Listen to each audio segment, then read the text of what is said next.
Assalamualaikum warahmatullahi wabarakatuh. Saya Anggun Putri Sari.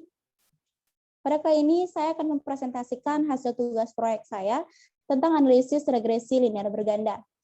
Sebelumnya, saya ingin mengucapkan terima kasih kepada Ibu Dr. Anda Helma MSI selaku dosen pengampu yang telah memberikan saya ilmu sehingga saya mampu menyelesaikan tugas ini.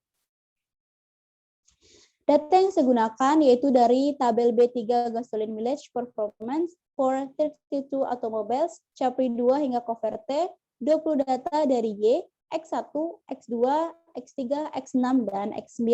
Berikut adalah tabel data yang saya gunakan, di mana Y merupakan 1 galon bahan bakar per mil, X1 adalah pemindahan, X2 adalah tenaga kuda, X3 adalah tenaga putaran, X6 merupakan karburator, dan X9 adalah lebar.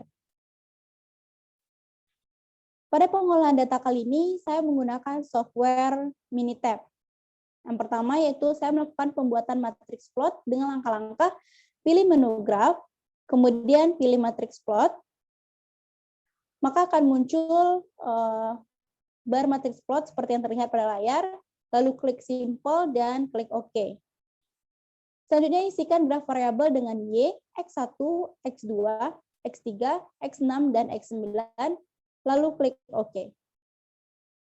Maka akan muncul matriks plot seperti yang terlihat pada layar. Dari matriks plot ini dapat kita lihat bahwa pada baris 1, kolom kedua, pancaran titik berbentuk garis miring. Hal ini menandakan terdapat hubungan linear antara Y dan X1. Pada baris 1, kolom ketiga, pancaran titik juga berbentuk garis miring, yang menandakan bahwa terdapat hubungan linear antara Y dan X2. Pada baris 1, kolom keempat, pancaran titik juga berbentuk garis miring yang menandakan terdapat hubungan linear antara Y dan X3. Namun pada baris 1, kolom kelima, pancaran titik berbentuk garis lurus. Hal ini berarti tidak terdapat hubungan linear antara Y dan X6. Pada baris 1, kolom ke-6, pancaran titik berbentuk garis miring yang menandakan terdapat hubungan linear antara Y dan X9. Dari matriks plot ini diperoleh bahwa regresi linear dapat digunakan untuk menunjukkan hubungan antara Y dengan X1, X2, X3, dan X9. Maka dapat disimpulkan bahwa setiap 1 galon bahan bakar per mil yang habis dipengaruhi oleh pemindahan, tenaga kuda, tenaga putaran, dan lebar, tapi tidak dipengaruhi oleh karburator. Selanjutnya saya melakukan pembentukan model regresi. Langkah-langkah yang dilakukan adalah yang pertama, pilih menu Start, lalu kemudian pilih Regression, dan pilih Fit Regression Model. Kemudian akan muncul tampilan seperti yang terlihat pada gambar. Lalu pada kolom respons, kita isi dengan Y, dan pada kolom Continuous Predictors, isi dengan X1, X2, X3, X6, dan X9. Lalu klik OK, maka akan muncul regression analisisnya yang terlihat seperti di layar. Regression equation yang terbentuk ini merupakan model regresi dari analisis yang sudah kita lakukan, di mana model yang terbentuk yaitu Y sama dengan 56,8 dikurang 0,0171x1 ditambah 0,0205x2 dikurang 0,0047x3 dikurang 0,90x6 dikurang 0,443x9. Hal ini berarti apabila variabel lain bernilai konstan, maka nilainya akan berubah dengan sendirinya sebesar nilai konstanta yaitu 56,8. Apabila variabel lain bernilai konstan, maka nilainya akan berubah sebesar negatif 0,0171 setiap satu satuan X1. Apabila variabel lain bernilai konstan, maka nilainya akan berubah sebesar 0,0205 setiap satuan X2. Apabila variabel lain bernilai konstan, maka nilainya akan berubah sebesar negatif 0,0047 setiap satuan X3. Apabila variabel lain bernilai konstan, maka nilainya akan berubah sebesar negatif 0,90 setiap satuan X6. Dan apabila variabel lain bernilai konstan, maka nilainya akan berubah sebesar negatif 0,443 X9 setiap satuan X9. Selanjutnya dari pengolahan data yang kita lakukan, kita mendapatkan tabel model summary-nya seperti yang terlihat pada layar, di mana nilai RSQ di sini merupakan nilai dari R-square yang kita peroleh sebesar 75,21%. Hal ini berarti sebesar 75,21% dari seluruh variasi total Y diterangkan oleh X1, X2, X3, X6, dan X9. Dan masih ada sebesar 24,79% lagi variasi Y yang tidak dapat diterangkan oleh model yang digunakan. Bagian sisanya yang 24,79% ini mungkin disebabkan oleh faktor lain yang gagal diperhitungkan dalam model. Selanjutnya, saya melakukan tes uji signifikan regresi, di mana dari pengolahan data yang kita lakukan didapatlah analisis of variance-nya. Seperti yang terlihat, di mana p-value di sini kita peroleh sebesar 0,001, yang berarti terima H1 yaitu beta I tidak sama dengan 0, untuk paling kurang 1I itu sama dengan 1, 2, 3, 6, atau 9. Hal ini dapat disimpulkan bahwa X1, X2, X3, X6, dan X9 secara bersama-sama mempengaruhi Y. Yang kedua, terdapat suatu hubungan linear antara respon Y dengan sebarang variabel regresor X1, X2, X3, X6, dan XY, serta dapat dinyatakan bahwa model layak digunakan. Hal ini berarti minimal ada 1 beta I tidak sama dengan 0 untuk I 1, 2, 3, 6, atau 9. Selanjutnya yaitu uji parsial untuk tiap koefisien regresi. Dari pengolahan yang kita lakukan, didapatlah tabel koefisien seperti yang terlihat pada layar, di mana diperoleh p-value untuk tiap-tiap variabel X1, X2, X3, X6, dan X9. Menurut teori, dinyatakan ada pengaruh parsial apabila nilai p-value atau P kurang dari batas kritis atau alfa. Seperti yang kita ketahui di awal, bahwa alfa yang digunakan di sini adalah 0,05. Dari data yang diperoleh, semua variabel independen nilai p-value atau T parsial besar dari 0,05. Maka semua variabel X1, X2, X3, X6, dan X9 tidak ada pengaruh secara individu terhadap Y. Selanjutnya yaitu uji kesesuaian model. Suatu regresi linear berganda memiliki syarat yang harus terpenuhi, yaitu asumsi klasik. Asumsi klasik untuk analisis regresi linear adalah kelinearan, E galat I sama dengan 0, kesamaan variansi, kenormalan galat, sampel acak, dan galat tidak berkorelasi. Langkah-langkah yang dilakukan yaitu yang pertama, pilih menu start, kemudian pilih regression, pilih fit regression model. Akan muncul bar seperti yang di bawah ini, di mana seperti kita ketahui bahwa untuk responses kita isi Y, dan untuk continuous predictornya kita isi X1, X2, X3, X6, dan X9.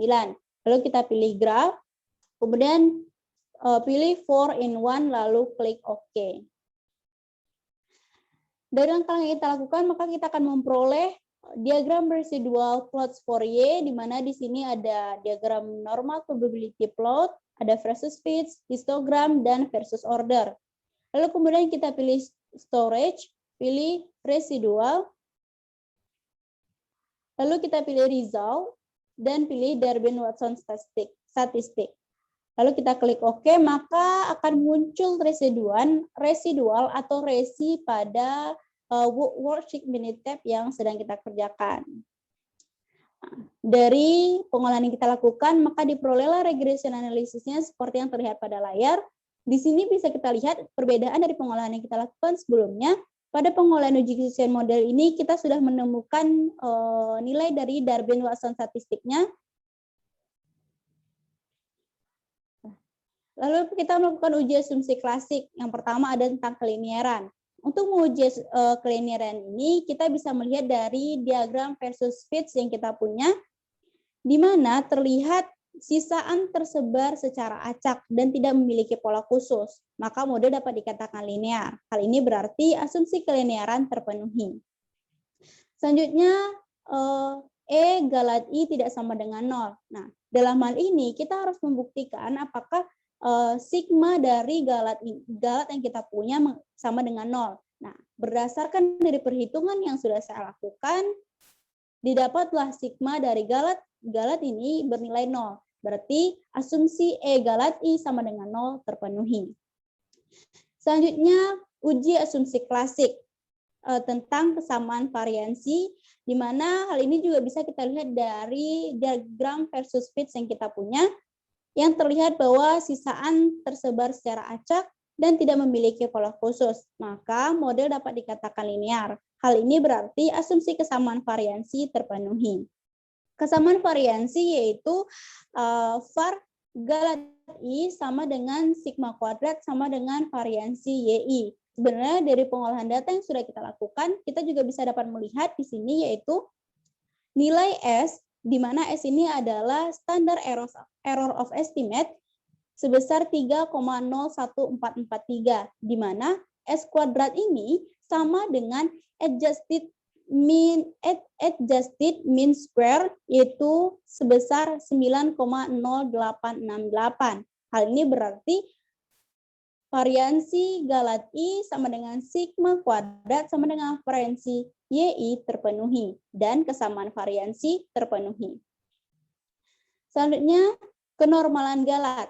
Langkah-langkah yang dilakukan yaitu pilih menu stat, pilih basic static, dan selanjutnya pilih normality. Kemudian akan muncul seperti yang di layar, maka kita isikan pada kolom variabel yaitu resi. Lalu kita klik OK dan akan muncul diagram probability plot of resi seperti yang terlihat pada gambar.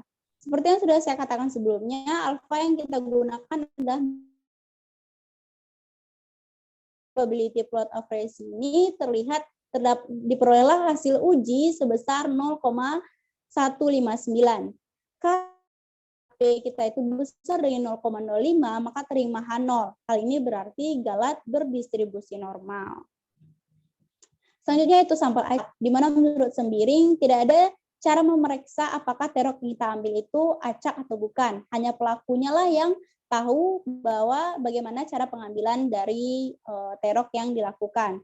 Nah, pada penelitian kali ini data yang saya gunakan adalah data acak karena data yang diambil dengan acak tanpa ada aturan apapun. Selanjutnya, galat tidak berkorelasi.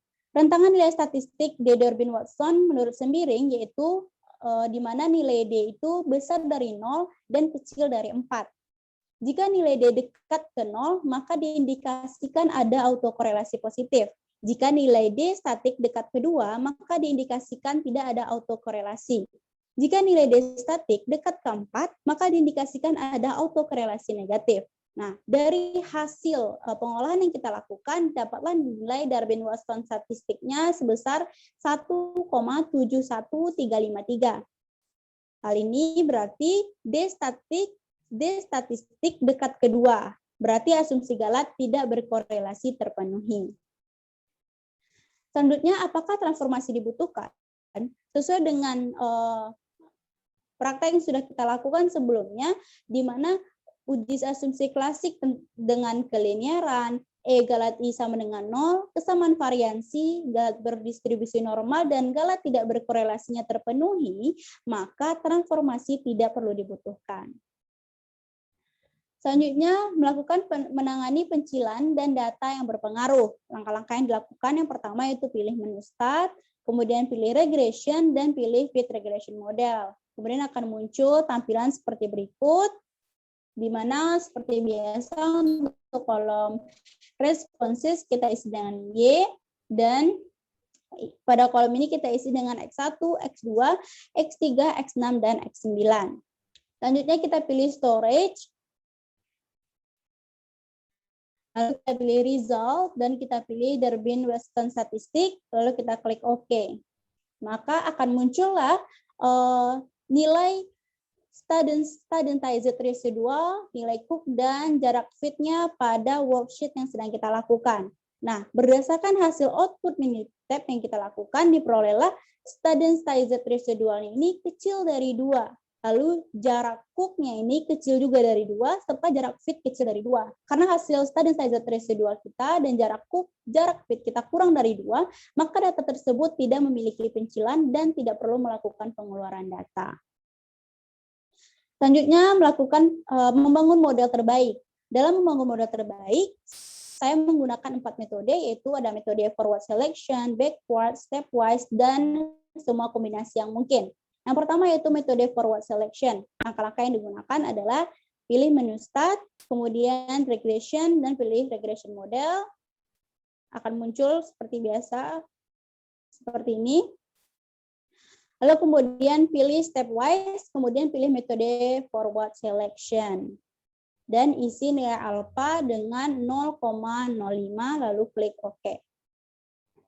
Dari pengolahan yang kita lakukan, maka akan muncul regression analysis untuk metode forward selection seperti yang terlihat pada layar. Dari metode forward selection ini, kita perolehlah bahwa R-square di sini sebesar 69,54%, lalu S kuadrat di sini sebesar 8,683, dan model regresi yang terbentuk yaitu Y sama dengan 30,25 dikurang 0,03729X1. Dari model yang terbentuk ini dapat menjelaskan bahwa beta 1 tidak sama dengan 0, maka X1 mempunyai pengaruh terhadap Y, dan beta 2 sama dengan beta 3, sama dengan beta 6, sama dengan beta 9, dan sama dengan 0, maka X2, X3, X6, X9 tidak masuk ke dalam model. Selanjutnya metode backward elimination. Untuk pengolahan metode ini pada software Minitab dilakukan dengan cara yang sama, hanya saja pada pemilihan stepwise kita mengganti metode apa yang ingin kita lakukan. Nah, untuk metode backward elimination diperolehlah hasil seperti yang dilihat pada layar. Dan kita dapatlah R-square itu sebesar 69,54%, S kuadrat sebesar 8,683, dan regression equation-nya yaitu Y sama dengan 30,25 dikurang 0,03729X1. Model yang terbentuk menjelaskan bahwa uji H0 di mana beta 1 sama dengan beta 2, sama dengan beta 3, sama dengan beta 6, sama dengan beta 9, sama dengan 0 ditolak. Dan pengaruh peubah yang berarti hanya variabel X1. Selanjutnya yaitu metode stepwise. Diperolehlah regression analisisnya menggunakan metode ini seperti yang terlihat. Dan diperolehlah bahwa R square yang didapat sebesar 69,54%, S kuadrat sebesar 8,683, dan model yang didapat yaitu Y sama dengan 30,25 dikurang 0,03729X1. Model yang terbentuk menjelaskan bahwa beta 1 tidak sama dengan 0, maka X1 mempunyai pengaruh terhadap Y, dan beta 2 sama dengan beta 3 sama dengan beta 6 sama dengan beta 9 sama dengan 0, maka X2, X3, X6, dan X9 tidak masuk ke dalam model. Selanjutnya, menggunakan metode semua kombinasi yang mungkin. Pada metode ini, terdapat 5 kelompok, karena ada 5 variabel yang digunakan. Nah, yang pada kelompok A itu kita menggunakan satu kombinasi peubah. Ada X1, X2, X3, X6, dan X9, dan diperoleh R square terbesar itu pada kelompok A1. Pada kelompok B itu kita menggunakan 2 kombinasi peubah, dan terdapatlah 10 macam 2 kombinasi peubah dengan R square terbesar itu terdapat pada kelompok B4.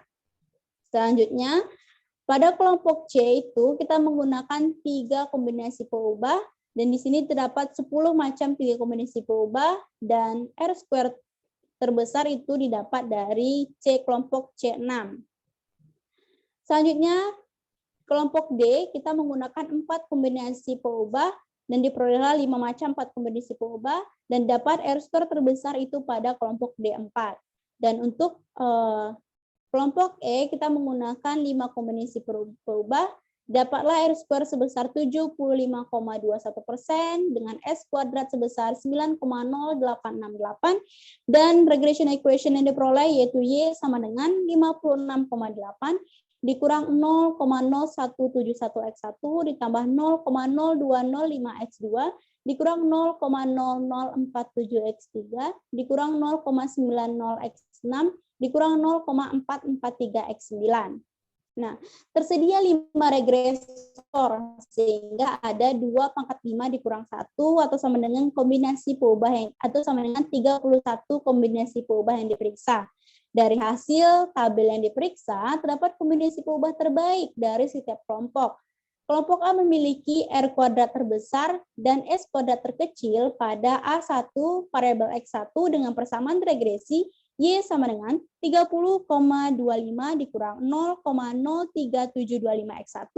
Kelompok B memiliki R kuadrat terbesar dan S kuadrat terkecil pada B4 variabel X1 dan X9 dengan persamaan regresinya Y sama dengan 51,6 dikurang 0,0220X1 dikurang 0,0357X9. Karena B4 sudah selaras dengan A1, maka B4 sudah mewakili kelompok B. Kelompok C memiliki R kuadrat terbesar dan S kuadrat terkecil pada C6 variabel X1, X6, dan X9 dengan persamaan regresi Y sama dengan 57,4 dikurang 0,0146X1 dikurang 0,60X6 dikurang 0,445X9. Karena pada C6 sudah selaras dengan A1 dan B4, maka C6 sudah mewakili kelompok C. Pada kelompok D, memiliki R square terbesar dan S kuadrat terkecil pada D4 dengan variabel X1, X3, X6, dan X9. Dengan persamaan regresi, Y sama dengan 56,2 dikurang 0,0126X1 dikurang 0,00399X3 dikurang 0,64X6 dikurang 0,424X9. Karena pada D4 sudah selaras dengan A1, B4, dan C6, maka D4 sudah mewakili kelompok D. Kemudian dikarenakan pada kelompok G hanya terdapat satu calon yaitu S1, semua peubah bebas masuk ke dalam model, yaitu ada X1, X2, X3, X6, dan X9. Dengan persamaan regresinya, yaitu Y sama dengan 56,8 dikurang 0,0171X1 ditambah 0,0205X2 dikurang 0,0047X3 dikurang 0,90X6 dikurang 0,443X9 dan pada S1 juga selaras dengan A1, B4, C6, dan D4. Berikut ini adalah tabel persamaan terbaik di tiap-tiap kelompok. Ada S1, B4, C6, D4, S1. Kenapa kelompok ini dikatakan terbaik? Karena sesuai dengan metode semua kombinasi yang mungkin mengatakan bahwa metode model terbaik itu adalah yang memiliki R square terbesar dan S kuadrat terkecil. Nah, dari setiap kelompok A, B, C, D, dan E, A1, B4, C6, D4, dan S1 lah yang memiliki R square terbesar dan S kuadrat terkecil di tiap-tiap kelompoknya. Metode terbaik yang direkomendasikan pada metode semua kombinasi yang mungkin adalah di kelompok S1 yang memiliki R kuadrat sebesar 75,21% dan S kuadrat sebesar 9,0868 dengan persamaan regresinya yaitu Y sama dengan 56,8 dikurang 0,0171X1 ditambah 0,0205X2 dikurang 0,0047X3 dikurang 0,90X6 dikurang 0,443X9 di mana variabel Y dipengaruhi oleh variabel X1, X2, X3, X6, dan X9. Kenapa kelompok S1 menjadi model terbaik pada metode semua kombinasi yang mungkin ini? Seperti yang saya jelaskan tadi bahwa pada metode semua kombinasi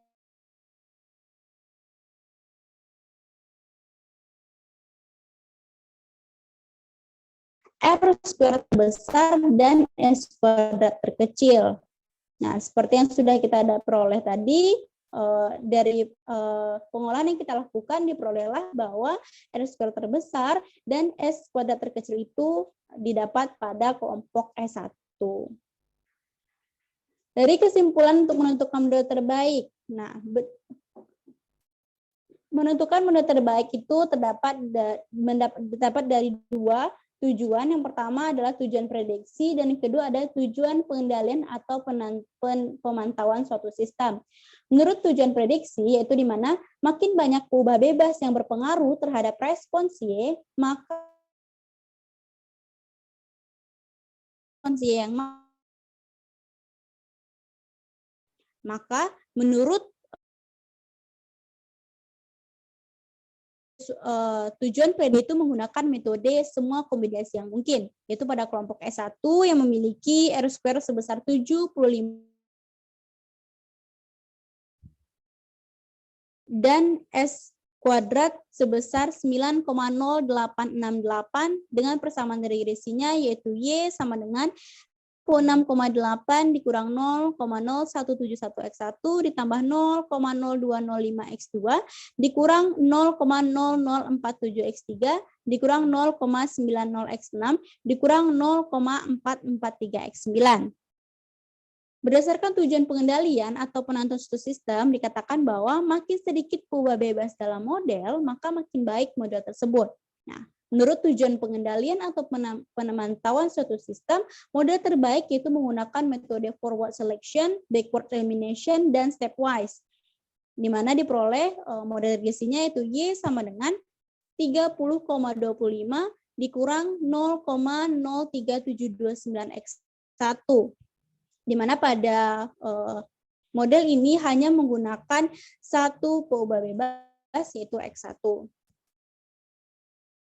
Oke.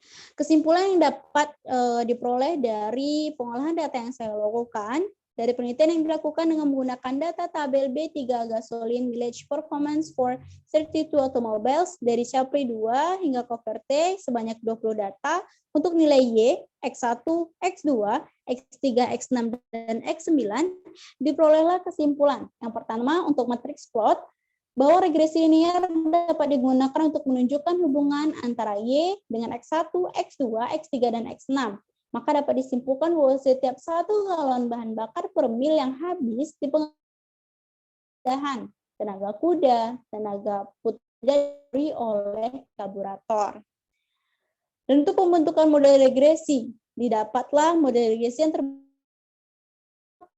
8 dikurang 0,0171x1 ditambah 0,0205x2 dikurang 0,0047x3 dikurang 0,90x6 dikurang 0,443x9. Dari model yang terbentuk, dapat disimpulkan bahwa apabila variabel lain bernilai konstan, maka nilai Y akan berubah dengan sendirinya sebesar nilai konstanta, yaitu 56,8.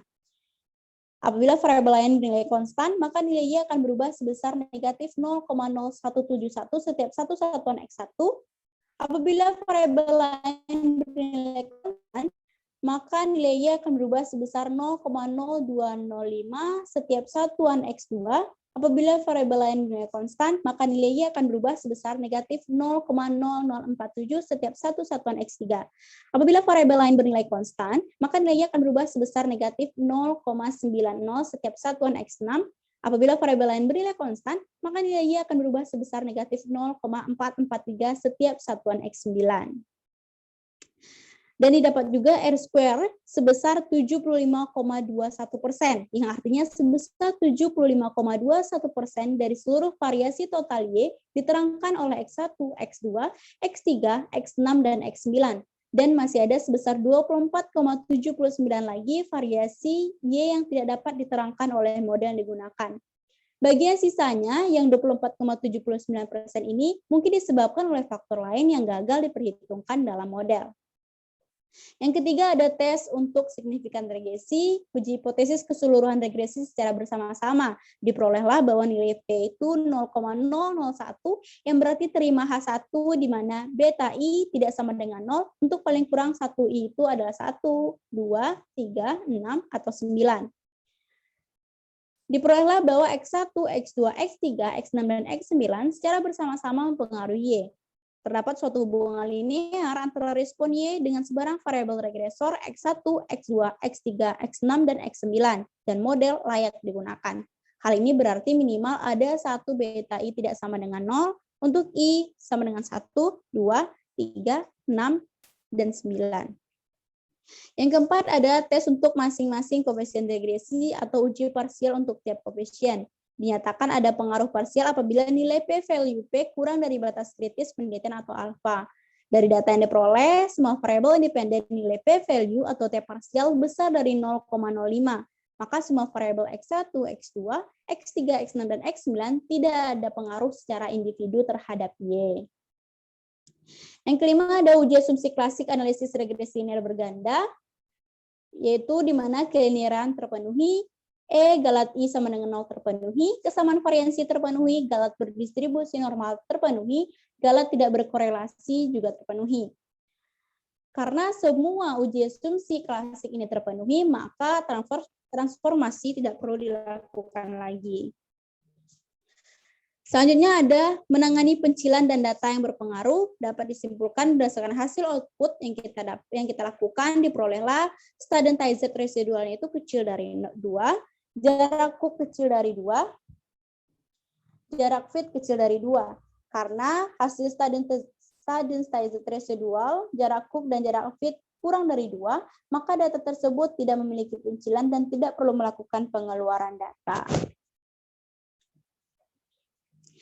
Nah, selanjutnya itu membangun model terbaik dengan 4 metode, yaitu ada metode forward selection, diperolehlah R-square sebesar 69,54%, S kuadrat sebesar 8,683, dan model yang terbentuk yaitu Y sama dengan 30,25 dikurang 0,03729X1. Dari model yang terbentuk ini diketahui yaitu beta 1 tidak sama dengan 0, maka X1 mempunyai pengaruh terhadap Y dan beta 2 sama dengan beta 3, sama dengan beta 6, sama dengan beta 9, sama dengan 0. Maka X2, X3, X, dan X9 tidak masuk ke dalam model. Untuk metode backward elimination, diperolehlah R-square sebesar 69,54%, S kuadrat sebesar 8,683, dan regression equation-nya yaitu Y sama dengan 30,25 dikurang 0,03729X1. Dari model yang terbentuk ini menjelaskan bahwa uji H0 di mana beta 1 sama dengan beta 2 sama dengan beta 3 sama dengan beta 6 sama dengan beta 9 sama dengan 0 ditolak. Dan pengaruh peubah yang berarti hanya variabel X1. Selanjutnya menggunakan metode stepwise. Dari metode stepwise diperolehlah R-square sebesar 69,54%, S kuadrat sebesar 8,683, dan model yang terbentuk yaitu Y sama dengan 30,25 dikurang 0,03729X1. Dari model yang terbentuk menjelaskan bahwa beta 1 tidak sama dengan 0, maka X1 mempunyai pengaruh terhadap Y, dan beta 2 sama dengan beta 3, sama dengan beta 6, sama dengan beta 9, sama dengan 0, maka X2, X3, X6, dan X9 tidak masuk ke dalam model. Selanjutnya, metode semua kombinasi yang mungkin. Dari metode terbaik yang direkomendasikan pada metode semua kombinasi yang mungkin adalah kelompok E1 yang memiliki R-square sebesar 75,21% dan S kuadrat sebesar 9,0868 dengan persamaan regresinya R-square sebesar 75,21%.